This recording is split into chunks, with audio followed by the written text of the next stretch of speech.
Hi hello ನಮಸ್ಕಾರ. ನೀವು ನೋಡ್ತಾ ಇದ್ದೀರಾ ವಿಜಯ ಕರ್ನಾಟಕ ಪಾಡ್ಕಾಸ್ಟ್. ನೋಡಿ, ನಮ್ಮ ದೇಹದ ಯಾವುದೇ ಚಲನೆ ಆಗಿರ್ಬೋದು, ನಾವು ಯೋಚನೆ ಮಾಡುವಂತಹ ಶಕ್ತಿ ಆಗಿರ್ಬೋದು, ನಾವು ಹೊರಹೊಮ್ಮಿಸೋ ಭಾವನೆ ಆಗಿರ್ಬೋದು, ಇದನ್ನೆಲ್ಲ ನಿಯಂತ್ರಣ ಮಾಡುವ ಅಂಗ ಯಾವುದು ಅಂತ ಹೇಳಿದ್ರೆ ಅಫ್ಕೋರ್ಸ್ ಮೆದುಳು ಚೆನ್ನಾಗಿದ್ರೆ ಜೀವನ ಸ್ವಾಸ್ಥ್ಯವಾಗಿರುತ್ತೆ, ಸುಂದರವಾಗಿರುತ್ತೆ. ಆದ್ರೆ ಆ ಮೆದುಳಿಗೆ ಏನಾದ್ರೂ ಪ್ರಾಬ್ಲಮ್ ಆಗ್ಬಿಟ್ರೆ, ಮೆದುಳಲ್ಲಿ ಗಡ್ಡೆಗಳು ಬೆಳ್ಕೊಂಡ್ಬಿಟ್ರೆ ಏನೆಲ್ಲ ಸಮಸ್ಯೆ ಆಗತ್ತೆ ಅಲ್ಲ. ಇದ್ರ ಬಗ್ಗೆ ನಾವು ಸಾಕಷ್ಟು ಮಾಹಿತಿ ತಿಳ್ಕೊಳ್ಳೇಬೇಕಾಗತ್ತೆ. ಮಾಹಿತಿನ ತಿಳಿಸ್ಕೊಡೋಕೆ ನಮ್ಮ ಜೊತೆ ಬನ್ನರ್ಘಟ್ಟ ಫೋರ್ಟಿಸ್ ಹಾಸ್ಪಿಟಲ್ನ very famous doctor Rajkumar Deshpande ಅವರಿದ್ದಾರೆ. ಹೆಸರು ತಕ್ಕಂತೆ ರಾಜ್ಕುಮಾರ ಅಂತ ಹೇಳ್ಬೋದು, ಯಾಕಂದ್ರೆ ಅಷ್ಟು ಚೆನ್ನಾಗಿ ಟ್ರೀಟ್ ಮಾಡ್ತಾರೆ ಪ್ರತಿಯೊಬ್ಬರನ್ನ. ಇವರು ಡೈರೆಕ್ಟರ್ ಆಫ್ ನ್ಯೂರೋ ಸೈನ್ಸಸ್. ಇವ್ರನ್ನ ಮಾತಾಡ್ಸೋದೇ ನಮ್ಮೆಲ್ಲರ ಖುಷಿ ಅಂತ ಹೇಳ್ಬೋದು. ಬನ್ನಿ ಮಾತಾಡ್ಸೋಣ. ನಮಸ್ಕಾರ ಡಾಕ್ಟರ್. ನಮಸ್ಕಾರ, ಬಹಳ ಸಂತೋಷ ನಿಮ್ಮನ್ನೆಲ್ಲ ಮಾತಾಡ್ಸಕ್ಕೆ. ಎಸ್ ಡಾಕ್ಟರ್, ಈಗ ಸಾಮಾನ್ಯ ಜನಕ್ಕೆ ಬ್ರೈನ್ ಟ್ಯೂಮರ್ ಅಂದ್ರೆ ಏನು ಅಂತ ಗೊತ್ತಾಗಲ್ಲ. So exactly what is brain tumour? ಮೆದುಳಿನಲ್ಲಿ ಗಡ್ಡೆ ಬಂದರೆ ಬ್ರೈನ್ ಟ್ಯೂಮರ್ ಅಂತೀವಿ. ಗಡ್ಡೆ ಅನ್ನೋದು ಏನಪ್ಪ ಅಂದರೆ, ಯಾವ್ದಾದ್ರು ಒಂದು ಟಿಶ್ಯೂ ಇರುತ್ತಲ್ಲ. ಈಗ ಟಿಶ್ಯೂ ಅಂದರೆ ನಮ್ಮ ಬ್ರೈನಲ್ಲಿ, ಲಿವರಲ್ಲಿ ಅಥವಾ ಕಿಡ್ನಿಲಿ ಇರೋ ಸೆಲ್ಸ್ ಎಲ್ಲ ಜಾಯಿನ್ ಮಾಡಿದ್ರೆ ಅದಕ್ಕೊಂದು ಟಿಶ್ಯೂ ಅಂತ ಹೇಳ್ತೀವಿ. ಆ ಟಿಶ್ಯೂಗಳೆಲ್ಲ ಪುಟ್ಟ ಮಕ್ಕಳಿಂದ ದೊಡ್ಡವರಾಗಬೇಕಾದ್ರೆ ಅದು ಬೆಳೆದು ಒಂದು ಸೈಜ್ ಬರುತ್ತೆ, ಅಲ್ಲಿ ನಿಂತ್ಕೊಂಡ್ಬಿಡುತ್ತೆ. ಅದರಿಂದ ಟಿಶ್ಯೂಗಳು ಅಕಸ್ಮಾತ್ ಕಂಟ್ರೋಲ್ ಇಲ್ಲದೆ ಎಕ್ಸ್ಟ್ರಾ ಬೆಳೀತಾ ಇದ್ರೆ ಅದು ಗಡ್ಡೆ ರೂಪವಾಗಿ ಸೇರ್ಕೊಂಡ್ಬಿಡುತ್ತೆ. ಈ ಗಡ್ಡೆಗೆ ಎರಡು ಟೈಪ್ಸ್ ಇರುತ್ತೆ. ಒಂದು ಬಿನೈನ್ ಅಂತೀವಿ, ಇನ್ನೊಂದು ಮ್ಯಾಲಿಗ್ನೆಂಟ್, ಅಂದ್ರೆ ಒಳ್ಳೆ ಗಡ್ಡೆ ಕೆಟ್ಟ ಗಡ್ಡೆ ಅಂತ. ಸೊ ಗಡ್ಡೆ is a collection of cells which have no control of growth. Okay, ಅತಿಯಾಗಿ ಆ ಸೆಲ್ಸ್ ಬೆಳ್ಕೊಂಡು ಹೋದ್ರೆ ಅದು ಗಡ್ಡೆಯಾಗಿ ಫಾರ್ಮ್ ಆಗುತ್ತೆ ಅಂತ ಹೇಳಿದ್ರಿ. ಅದರಲ್ಲಿ ಒಳ್ಳೆ ಗಡ್ಡೆನೂ ಇದೆ, ಕೆಟ್ಟ ಗಡ್ಡೆನೂ ಇದೆ. ಬಟ್ ಇದನ್ನ ಐಡೆಂಟಿಫೈ ಮಾಡೋದೇ ತುಂಬಾ ಜನ ಫೇಲ್ಯೂರ್ ಆಗ್ಬಿಡ್ತಾರೆ. ಇದ್ರ ಸಿಂಪ್ಟಮ್ಸ್ ಏನಪ್ಪಾ, ಏನ್ ಬೇಸಿಕ್ ಸಿಂಪ್ಟಮ್ಸ್ ಏನು ಡಾಕ್ಟರ್ ಬ್ರೈನ್ ಟ್ಯೂಮರ್ ಇದೆ ಅಂತ ಗೊತ್ತಾಗೋದಕ್ಕೆ? ಸೊ ನಾವು ಡಾಕ್ಟರ್ಗಳಿಗೆ ಹೇಳ್ಕೊಡ್ಬೇಕಾದ್ರೆ ಹೆಂಗೆ ಐಡೆಂಟಿಫೈ ಮಾಡಬೇಕು ಅಂದ್ರೆ, ಹೆಡೇಕ್, ವಾಮಿಟಿಂಗ್ ಸೆನ್ಸ್, ಓಕೆ, ಸಿಕ್ಕಾಪಟ್ಟೆ ತಲೆನೋವು ಬಂದು ವಾಂತಿ, ಅದ್ರ ಜೊತೆಗೆ ಕಣ್ಣು ಸರಿಯಾಗಿ ಕಾಣಿಸ್ತಾ ಇರೋದು. ಮೂರು symptom: blurred vision, headache associated with vomiting and blurred vision. Headache ಅಂದ್ರೂ ಈಗ ಸಾಮಾನ್ಯವಾಗಿ ಎಲ್ಲರಿಗೂ ಹೆಡೇಕ್ ಬರುತ್ತೆ. ಹೌದು, ಕೆಲವರು ಹೆಡ್ಡೇಕ್ ಬಂದ್ಬಿಟ್ರೆ ಏನೋ ಆಗ್ಬಿಟ್ಟಿದ್ಯಾ ತಲೆನಲ್ಲಿ ಅಂತ ಪ್ಯಾನಿಕ್ ಕೂಡ ಆಗ್ಬಿಡ್ತಾರೆ. ಸೊ ಎಲ್ಲಾ headache it will not not all headaches. Okay, ಈ ಹೆಡೇಕ್ ಹೆಂಗೆ ಅಂದ್ರೆ ಕೆಲವು ದಿನಗಳ ಬರ್ತಾ ಇರಬೇಕು, ನಿಧಾನಕ್ಕೆ ಜಾಸ್ತಿ ಆಗ್ತಾ ಇರಬೇಕು. ಈ ಹೆಡೇಕ್ ಹೆಂಗೆ ಅಂದ್ರೆ ಬೆಳಗ್ಗೆ ಜಾಸ್ತಿ ಇರುತ್ತೆ, ಮಧ್ಯಾಹ್ನ ಅಷ್ಟಲ್ಲಿ ಕಡಿಮೆ ಆಗುತ್ತೆ. ಹೆಡೇಕ್ ಜಾಸ್ತಿ ಆಗಿ ತುಂಬಾ ಜಾಸ್ತಿ ಆದಾಗ ವಾಂತಿ ಆಗಬೇಕು. ಇದ್ರ ಜೊತೆಗೆ ಕಣ್ಣು ಕೂಡ ಕಾಣಿಸೋ ಸ್ವಲ್ಪ ಕಷ್ಟ ಅನ್ಸುತ್ತೆ. ಸೊ ಹೆಡೇಕ್, ವಾಮಿಟಿಂಗ್, ಡಬಲ್ ಕಾಣುತ್ತೆ. ಕರೆಕ್ಟ್. ಸುಸ್ತು ಈಸ್ ಎ ಜನರಲ್ ಸಿಂಪ್ಟಮ್. ಈಗ ನನಗೆ ತುಂಬಾ ಕೆಲಸ ಮಾಡೋದು ಸುಸ್ತು ಅಂತಾರೆ. ಸುಸ್ತು is tiredness is not specific for brain tumour. ಈ ಮೂರು ಅದಲ್ಲದೆ ಬೇರೆ ತರ ಫಿಟ್ಸ್ ಬರ್ಬೋದು, ಪ್ಯಾರಾಲಿಸಿಸ್ ಬರ್ಬೋದು, ಮಾತಾಡೋಕೆ ಕಷ್ಟ ಆಗ್ಬೋದು, ನೆನಪಿನ ಶಕ್ತಿ ಕಡಿಮೆ ಆಗ್ಬೋದು. ಇವೆಲ್ಲ ಆಮೇಲೆ ಸ್ಟೇಜ್ ಅಲ್ಲಿ ಕಾಣಿಸ್ಕೊಳ್ಳೋದು ತಲೆನೋವು, ವಾಮಿಟಿಂಗು, ಇದೆಲ್ಲ ಬ್ಲರಿ ವಿಷನ್ ಅಂತ ಹೇಳ್ತೀರಾ. ಓಕೆ, ಈಗ ಬ್ರೈನ್ ಟ್ಯೂಮರ್ ಇದೆ ಅಂತ ಹೇಳಿ ಲೇಟ್ ಆಗಿ ಕಾಂಪ್ಲಿಕೇಟೆಡ್ ಸ್ಟೇಜ್ ಹೋದಾಗ ಕೆಲವರು ರೆಕಗ್ನೈಸ್ ಮಾಡ್ಬಿಟ್ರೆ ಅದ್ರ ಕಾಂಪ್ಲಿಕೇಶನ್ ಯಾವ ತರ ಇರುತ್ತೆ ಡಾಕ್ಟರ್? ಅದು ಬಹಳ ಬೇಜಾರಾಗಂತ ಸಿಚುಯೇಷನ್. ಯಾಕಂದ್ರೆ ನೆಗ್ಲೆಕ್ಟ್ ಮಾಡಿ ಕೊನೆಯ ಮೊಮೆಂಟ್ ಬಂದ್ರೆ ಅದನ್ನ ಟ್ರೀಟ್ಮೆಂಟ್ ಮಾಡೋಕ್ಕೂ ಕಷ್ಟ, ಪೇಷಂಟ್ ಫ್ಯಾಮಿಲಿ ಅನುಭವಿಸ್ಬೇಕು. ಆಮೇಲೆ ಅದರ ರಿಕವರಿನೂ ಕೂಡ ಕಷ್ಟ ಆಗ್ಬೋದು. ಲೇಟ್ ಅಂದ್ರೇನು ಪೇಷಂಟ್ಗೆ ಹೆಡೇಕು, ವಾಮಿಟಿಂಗು, ಬ್ಲಡ್ ವಿಷನ್ನು, ಮೆಮೊರಿ ಲಾಸು ಅಥವಾ ಪ್ಯಾರಾಲಿಸಿಸ್ಸು ಆಗಿ ಕೊನೆಯ ತನಕ ಇನ್ನೇನು ಜ್ಞಾನ ತಪ್ಪಬೇಕು, ಅಥವಾ ಅವರ ದೇಹದಲ್ಲಿ ಶಕ್ತಿನೇ ಇರೋದಿಲ್ಲ, ಅಥವಾ ನಾವು ಎಲೆಕ್ಟ್ರೋಲೈಟ್ ಇಂಬ್ಯಾಲೆನ್ಸ್ ಅಂತ ಹೇಳ್ತೀವಿ, ಆ ಥರ ಮಾಡಿಕೊಂಡು ಈ ಥರ ಕೊನೆ ಪರಿಸ್ಥಿತಿಯಲ್ಲಿ ಬಂದು ಪ್ಯಾರಲೈಸ್ ಆಗಿ ಬೆಡ್ ರಿಡನ್ ಆಗಿ ಅವ್ರನ್ನ ವಾಪಸ್ ಆಪರೇಟ್ ಮಾಡಿ ಅಥವಾ ಟ್ರೀಟ್ಮೆಂಟ್ ಕೊಟ್ಟು ಸರಿ ಮಾಡಲಿಕ್ಕೆ ಭಾಳ ಶ್ರಮ ಪಡಬೇಕು, ಭಾಳ ಶ್ರಮ ಪಡಬೇಕು. ಸೊ ಕಾಂಪ್ಲಿಕೇಶನ್ ಸ್ಟೇಜ್ ಹೋಗೋದು ಬೇಡ, ಆದಷ್ಟು ಬೇಗ ಒಂದು ಬೇಸಿಕ್ ಸಿಂಪ್ಟಮ್ಸ್ ಕಾಣಿಸ್ದಾಗಲೇ ಅದನ್ನ ನಾವು ಡಯಾಗ್ನೈಸ್ ಮಾಡಿಸ್ಕೊಳ್ಳೋದು ಉತ್ತಮ ಅಂತ ಹೇಳ್ತೀರಾ. ಕಾಸಸ್ ಬಗ್ಗೆ ಯೋಚನೆ ಮಾಡೋದಾದ್ರೆ ಡಾಕ್ಟರ್, ನೀವು ಹೇಳಿದ್ರಿ ಸೆಲ್ಸ್ ಓವರ್ ಗ್ರೋತ್ ಆದ್ರೆ ಅಂತ ಹೇಳಿ, ಅದ್ ಬಿಟ್ಟು ಬೇರೆ ಏನಾದರೂ ಕಾರಣಗಳಿದೆಯಾ, ಕಾಸಸ್ ಇದೆಯಾ? ಈಗ ಎಲ್ಲ ಪೇಷಂಟ್ಗಳು ಕೇಳೋ ಕ್ವಶನ್ಗಳಿದೇನೆ, ನನಗೆ ಯಾಕೆ ಬ್ರೈನ್ ಟ್ಯೂಮರ್ ಬಂತು, ನನಗೆ ಯಾಕೆ ಬ್ರೈನ್ ಟ್ಯೂಮರ್ ಬರಬೇಕು, ನಾನು ಭಾಳ ನಿಷ್ಠೆಯಿಂದ ಬದುಕಿದ್ದೀನಿ, ಅದಕ್ಕೆ ಉತ್ತರ ಹೇಳೋದು ಭಾಳ ಕಷ್ಟ. ಇಂಗ್ಲೀಷಲ್ಲಿ ಅದೊಂದು ಪದ ಇದೆ, de novo by itself, it's a random occurrence. ಅದು ಯಾರಿಗೆ ಬೇಕಾದ್ರೂ ಬರ್ಬೋದು, ಬಂದ್ರೆ ಅನುಭವಿಸ್ಬೇಕು. ಕೆಲವರಿಗೆ ಜೆನೆಟಿಕ್ ಸಿಚುವೇಶನ್, ಬಟ್ ಭಾಳ ಕಡಿಮೆ ನಂಬರ್ ಆಫ್ ಭಾಳ ಕಡಿಮೆ. ಯೂಶುವಲಿ ಅದು ಒಂಥರ ಆಕಸ್ಮಿಕವಾಗಿ ಬರೋ ಅಂತ ಕಾಯಿಲೆ. ಈಗ ಸೆಲ್ಸ್ DNA ಡ್ಯಾಮೇಜ್ ಆದ್ರೆ ಈ ತರ ಟ್ಯೂಮರ್ ಆಗುತ್ತೆ ಅಂತ ಕೂಡ ಹೇಳಿದ್ರಿ. ಹೌದು. ಈಗ ಕೆಲವರು ಕ್ಯಾನ್ಸರ್ ಪೇಷಂಟ್ಸ್ಗಳಿರ್ತಾರೆ, ಅವ್ರಿಗೆ like they will be usually ಟ್ರೀಟ್ಮೆಂಟ್ಗೆ ಹೋಗ್ತಾ ಇರ್ತಾರೆ, ಲೈಕ್ ಬ್ರೈನ್ ಅದು ಆ ಟ್ರೀಟ್ಮೆಂಟ್ಗೆ ಒಳಪಟ್ಟಾಗ ಅದರಿಂದ ಏನಾದರೂ ಡ್ಯಾಮೇಜ್ ಏನಾದರೂ ಆಗತ್ತಾ ಅಂತ ಹೇಳಿ. ಅಂದರೆ ನೀವು ಹೇಳೋದೇನಪ್ಪ ಅಂದರೆ, ಈಗ ಹೊಟ್ಟೆಲ್ cancer, lungs cancer, ovary cancer, ಈ ಥರ ಬೇರೆ ಬೇರೆ ಕ್ಯಾನ್ಸರು ಹರಡ್ಕೊಂಡ್ರೆ ಮೆದುಳಿಗೂ ಬರ್ಬೋದು. ಅದಕ್ಕೆ ನಾವು ಸೆಕೆಂಡ್ರೀಸ್ ಅಂತೀವಿ. ಪ್ರೈಮರಿ ಬ್ರೈನ್ ಟ್ಯೂಮರ್ ಅಂತ ಇರುತ್ತೆ.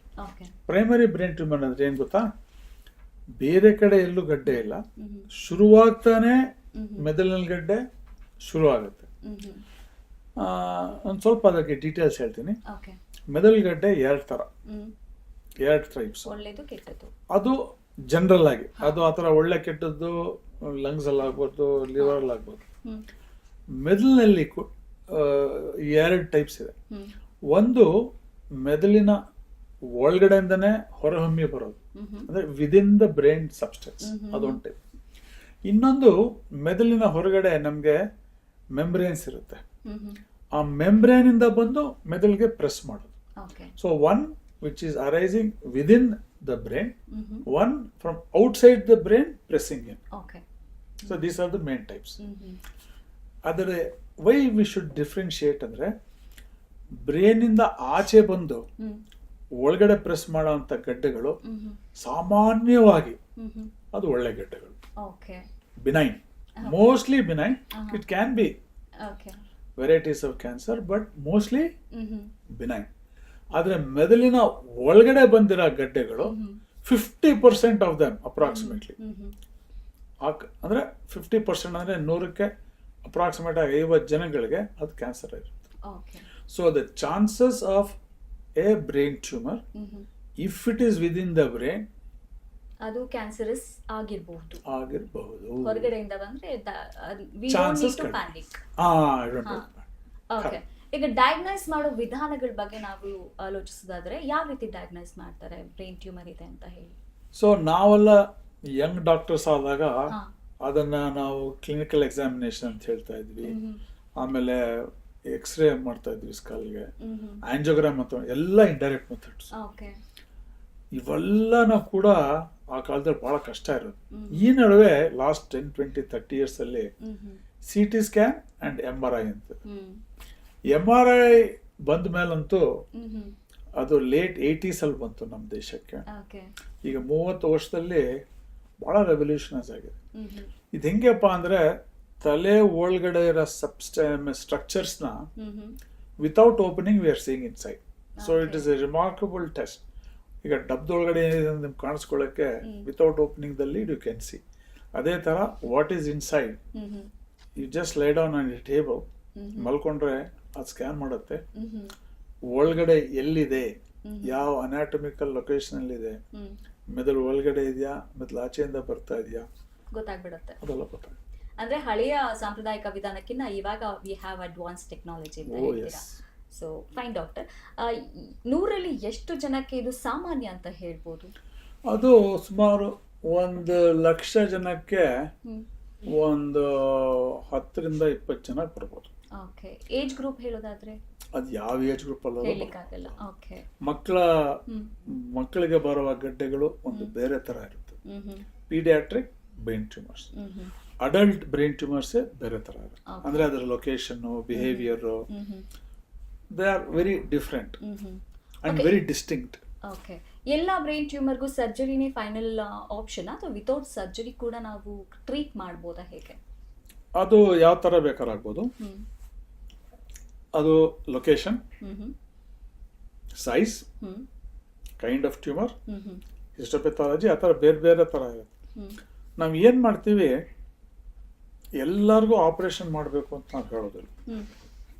ಇಲ್ಲ, ಯಾರಿಗೆ ಆಪರೇಷನ್ ಬೇಕೋ, ಯಾರಿಗೆ ರೇಡಿಯೋಥೆರಪಿ ಬೇಕೋ, ಯಾರಿಗೆ ಕೀಮೊಥೆರಪಿ ಬೇಕೋ ಅದನ್ನ ನಾವು ಮಾಡಬೇಕಾಗುತ್ತೆ. ಕೆಲವರಿಗೆ ಫಾರ್ ಎಕ್ಸಾಂಪಲ್ ಪಿಟ್ಯುಟರಿ ಟ್ಯೂಮರ್ಸ್ ಅಂತ ಇರುತ್ತೆ.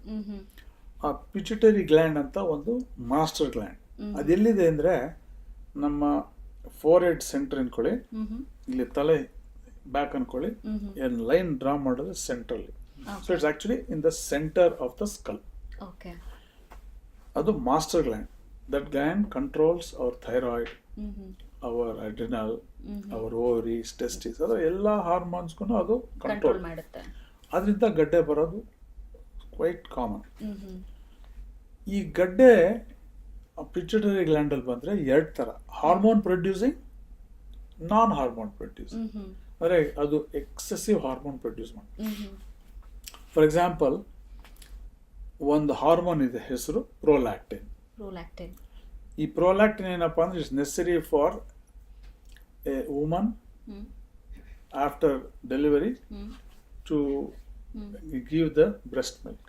ಅದು ಆ ಸೈಕಲಲ್ಲಿ ನಮ್ಗೆ ಬರುತ್ತೆ. ಈ ಪ್ರೋಲ್ಯಾಕ್ಟಿನ್ ಅನ್ನೋದು ಎಷ್ಟು ಅಂಶ ಇರಬೇಕು ಅಷ್ಟೇ ಇರಬೇಕು. ಅತಿ ಆದ್ರೆ ಅದು ಗಡ್ಡೆಯಿಂದ ಅಂತ ನಮ್ಗೆ ಅನ್ಸುತ್ತೆ. ಅದಕ್ಕೊಂದು ಲೆವೆಲ್ಸು, ಅದಕ್ಕೆಲ್ಲ ಮೆಷರ್ಮೆಂಟ್ ಇದೆ. ಈ ಪ್ರೋಲ್ಯಾಕ್ಟಿನ್ ಅಂತ ಪ್ರೊಡ್ಯೂಸ್ ಮಾಡೋ ಅಂತ ಗಡ್ಡೆ ಬಂದ್ರೆ ಎಲ್ಲರಿಗೂ ಆಪರೇಷನ್ ಬೇಡ. So it is A brain tumour producing hormone. We can give medicine and suppress it. So ಎಲ್ಲದಕ್ಕೂ ಸರ್ಜರಿ ಬೇಡ. ಯಾವ್ದಕ್ಕೆ ಸರ್ಜರಿ ಬೇಕೋ ಮಾಡಲೇಬೇಕು, ಯಾವ್ದಕ್ಕೆ ಮೆಡಿಸಿನ್ ಕೊಡಬೇಕು ಕೊಡಲೇಬೇಕು, ಯಾವ್ದಕ್ಕೆ ರೇಡಿಯೋಥೆರಪಿ ಕೊಡಬೇಕು ಆಪರೇಷನ್ ಆಗಿ ಕೊಡಲೇಬೇಕು. ಕೆಲವು ಗಡ್ಡೆಗಳು ರೇಡಿಯೋಥೆರಪಿ ಅಂದ್ರೆ ನಾವು ಮೆನಿ ಟೈಪ್ಸ್ ಇದೆ. ಅದರಲ್ಲೂ ಕ್ಯಾನ್ಸರ್ಗೆ ಅನ್ಕೊಂಡ್ಬಿಟ್ಟಿದ್ವಿ, not necessary. Radiotherapy can be given for benign tumours. ಸಾಕಷ್ಟು ಅಸಂಪ್ಷನ್ಸ್ಗಳು ಪೇಷಂಟ್ಸ್ಗಳೇ ಮಾಡ್ಕೊಂಡ್ಬಿಡ್ತಾರೆ. ಅಯ್ಯೋ ಹಿಂಗಿದ್ರೆ ಹಿಂಗಾಗ್ಬಿಡತ್ತೆ ಅಂತ ಕೆಲವೊಂದು ಮಿತ್ಸ್ಗಳಿದೆ. ಈ ಬ್ರೈನ್ ಟ್ಯೂಮರ್ ಅಂತ ಬಂದಾಗ ಈ ಮಿತ್ಸ್ಗಳ ಬಗ್ಗೆ ಏನು ಹೇಳ್ತೀರಾ ಡಾಕ್ಟರ್?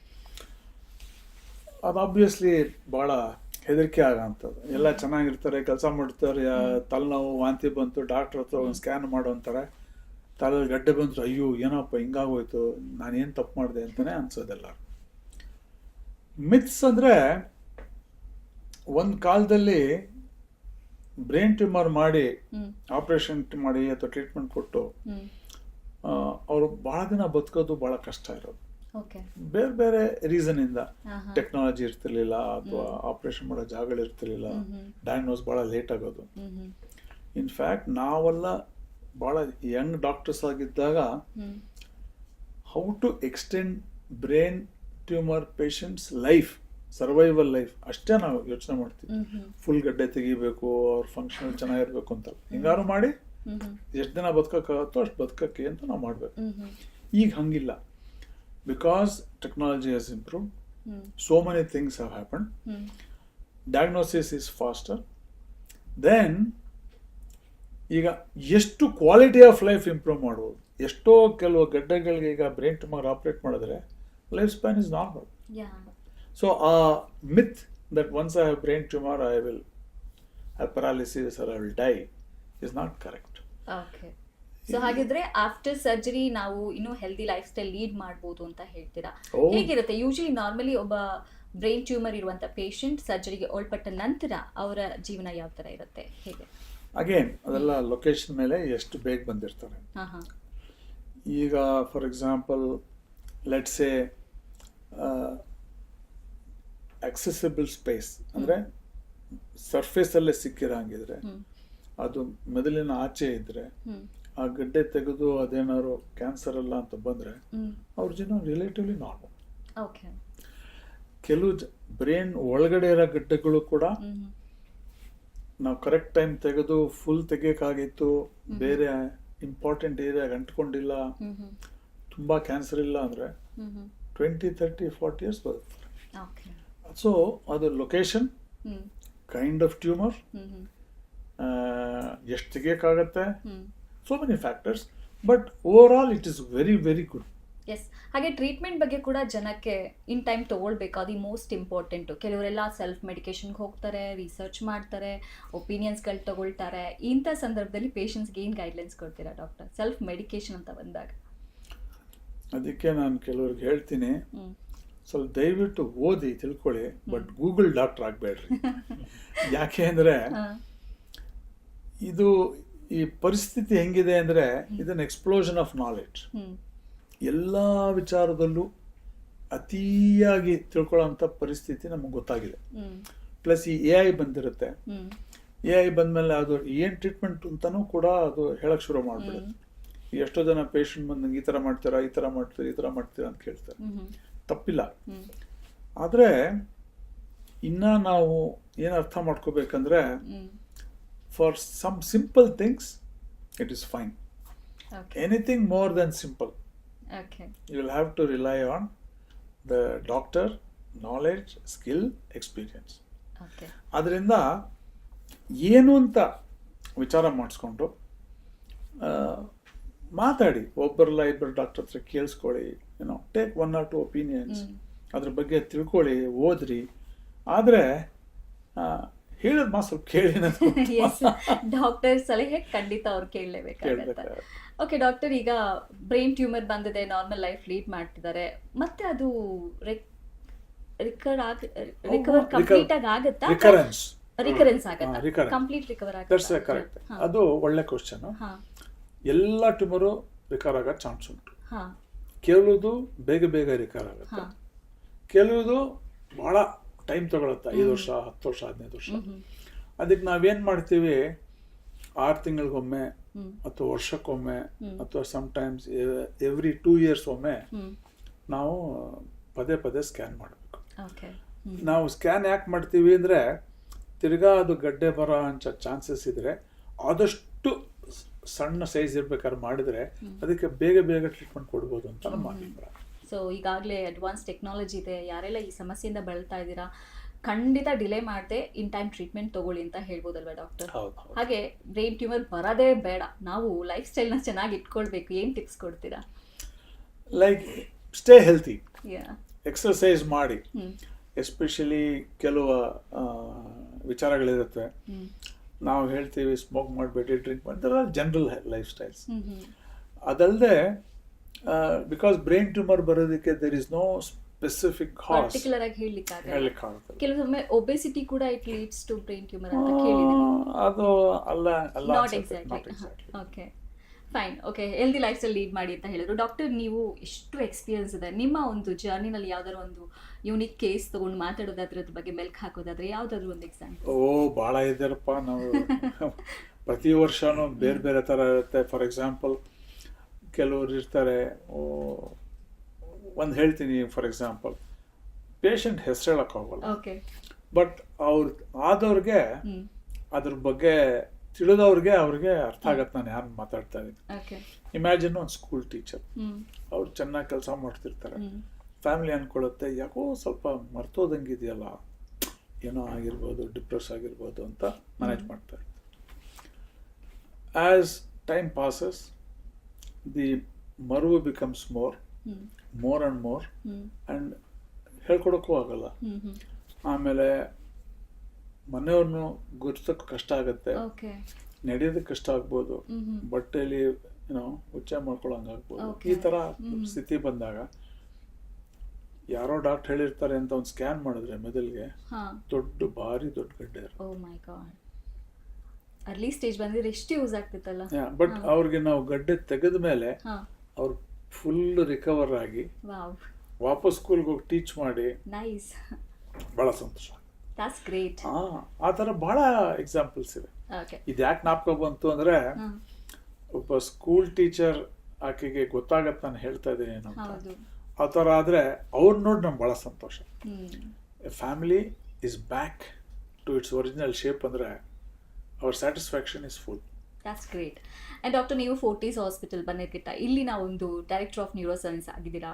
ಸೊ ಮುಂದೆ ಇಲ್ಲಿ ಬರುವಂಥ ಒಂದು ಅಡ್ವಾನ್ಸ್ ಟೆಕ್ನಾಲಜಿ ಯಾವ ರೀತಿ ಜನಗಳಿಗೆ ಹೆಲ್ಪ್ ಆಗ್ಬೋದು? ಈಗಾಗಲೇ ಸಾಕಷ್ಟು ಪಾಸಿಟಿವ್ ರಿಸಲ್ಟ್ ಸಿಗ್ತಾ ಇದೆ, ಒಳ್ಳೆ ಕೇರ್ ಸಿಗ್ತಾ ಇದೆ. ಇನ್ನು ಯಾವ ರೀತಿ ಎಲ್ಲ ನಾವು ಡೆವಲಪ್ಮೆಂಟ್ ನೋಡ್ಬೋದು? ಬಹಳ ಡೆವಲಪ್ಮೆಂಟ್ ಆಗ್ತಿದೆ. neuroscience is the most fertile field for research, for treatment and for hope. ಈಗ ಇಲಾನ್ ಮಸ್ಕ್ ಹೇಳಿದಿರ, ಹಾ ಇಲಾನ್ ಮಸ್ಕ್ ಇಸ್ ಅವ್ರದ್ದು ಒಂದು chip yes yes yes develop ಮಾಡ್ತಾ ಇದ್ದಾರೆ. ಹೌದು ಹೌದು so imagine chip on brain.